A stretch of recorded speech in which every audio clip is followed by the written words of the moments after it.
Vous voici prêt pour le MOOC « Quel avion pour quelle mission ?» Mais que choisir? Le parcours avancé? Le parcours basique? Le parcours basique est programmé sur 5 semaines. Chaque semaine, vous devrez travailler entre 1h30 et 2h30 suivant vos connaissances du domaine sur des supports de cours interactifs auxquels vous pourrez accéder depuis votre ordinateur, votre tablette ou même votre smartphone. Et si vous aimez le papier, une version PDF est également disponible pour impression. Pour vous aider à progresser, vous pourrez utiliser les forums pour échanger avec les autres participants et le professeur reprendra régulièrement les principales difficultés du cours en vidéo live. À la fin de chaque semaine, vous passerez un examen en ligne sous forme de quiz et vous accéderez à la correction sitôt le questionnaire soumis.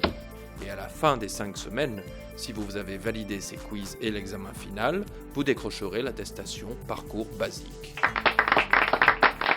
Mais si vous voulez aller plus loin et vous essayez à la conception d'aéronefs, alors le parcours avancé est fait pour vous.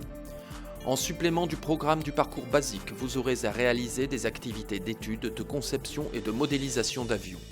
Dans un premier temps, vous devrez étudier les caractéristiques d'un avion de ligne de dernière génération et le modéliser sur OpenVSP, un logiciel simple de dessin d'avion en 3D. Ensuite, sur la base d'un cahier des charges, c'est votre propre avion que vous allez concevoir et dessiner. Par rapport au parcours basique, suivre le cours avancé vous demandera donc environ 1 heure de travail supplémentaire par semaine pour une durée totale de 6 semaines au lieu de 5. À la fin des 6 semaines, si vous avez obtenu l'attestation basique et que vous avez validé les activités avancées, vous obtiendrez l'attestation parcours avancé. Dans certains cas, et en particulier si vous suivez ce MOOC sur un appareil mobile, vous ne pourrez pas installer OpenVSP. C'est embêtant, car vous n'aurez pas le plaisir de voir votre avion se matérialiser sous vos yeux, mais pas de panique, ce n'est pas bloquant.